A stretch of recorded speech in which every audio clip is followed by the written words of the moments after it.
Have you ever noticed how the past always seems softer? A childhood afternoon feels warmer than it probably was. An old relationship suddenly looks perfect, even if it once made you miserable. We tell ourselves that life used to be simpler, people were kinder, and the world somehow made more sense. But what if the past isn't changing? What if our memory is?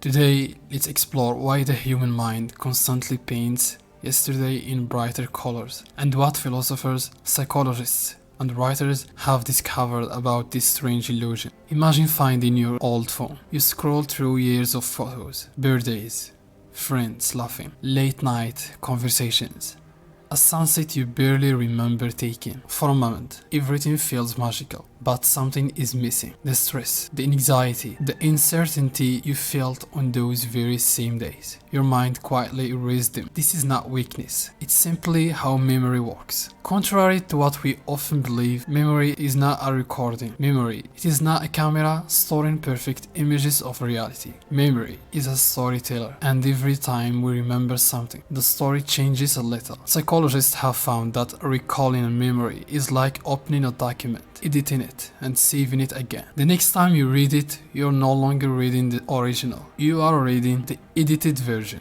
The ancient Stoic philosopher warned himself not to become a prisoner of imagination. Although we wasn't talking specifically about nostalgia, his words remain surprisingly relevant. He believed suffering often comes not from reality itself, but from the stories we tell ourselves about reality. Perhaps nostalgia is one of those stories, a beautiful one, but still a story. Writers understood this long before neuroscience existed. French novelists famously explored how a simple taste or smell could suddenly bring an entire world back to life. Not because the past returned, but because memory transformed an ordinary moment into something almost sacred. The past becomes poetry because it's no longer interrupted by ordinary life. Bills disappear, arguments fade, only the highlights remain. There is another reason we romanticize the past. The present demands action, the future creates uncertainty, but the past asks nothing from us. It cannot disappoint us anymore. It cannot reject us. It cannot surprise us. It has become emotionally safe. Perhaps that's why we return to it so often. Not because it was perfect, but because it is finished. This idea appears again and again in literature. Many novels are not really about the past. They are about longing. Longing for innocence, for certainty, for people who no longer exist, for versions of ourselves that disappeared without us noticing. Sometimes we miss a place, sometimes we miss a person, but very often we are actually missing who we were. Modern psychology has a name for a part of this phenomenon. It's sometimes called the rosy retrospection effect, our tendency to remember past experiences more positively than we experienced them at the time. The vacation that felt exhausting somehow becomes the best trip ever. The difficult years become the good old days. Our brain isn't trying to deceive us, it's trying to help us move forward. If we remembered every painful detail